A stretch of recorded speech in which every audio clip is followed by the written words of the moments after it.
गरुड़ पुराण अध्याय 17 आत्मा की नरक में यातना। हर पाप की सजा लिखी जा चुकी है। एक ऐसी सच्चाई जो तुम्हारे अंदर कांप पैदा कर देगी। कल्पना करो, चारों ओर घना अंधकार है, न रोशनी है न दिशा। हवा में एक तीखी दुर्गंध है, दूर तक चीखें गूंज रही हैं। और एक आत्मा, थरथराती हुई आत्मा, अपने जीवन के कर्मों का परिणाम भुगतने के लिए नरक में प्रवेश कर रही है।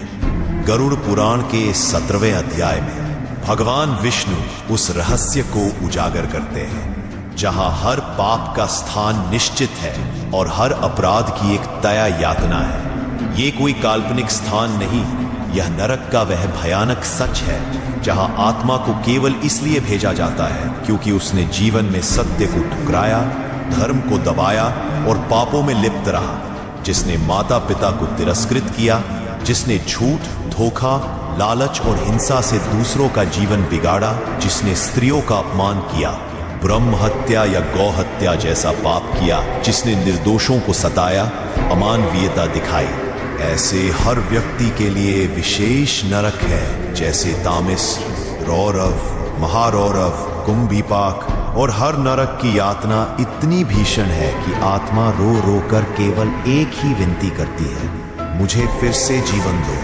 मुझे सुधारने का एक मौका दो।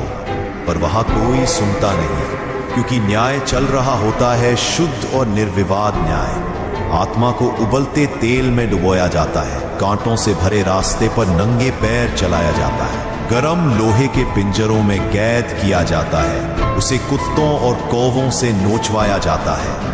और यह सब होता है हर उस कर्म के बदले जिसे उसने पृथ्वी पर छोटा समझकर किया था।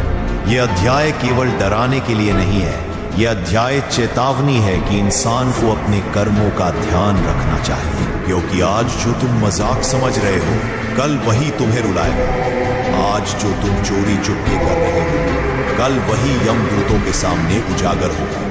गरुड़ पुराण बताता है कि जो नरक में जाता है वो कई वर्षों तक उन सजाओं को भोगता है और फिर उसे दोबारा जन्म मिलता है, लेकिन वह जन्म भी कष्टों से भरा होता है।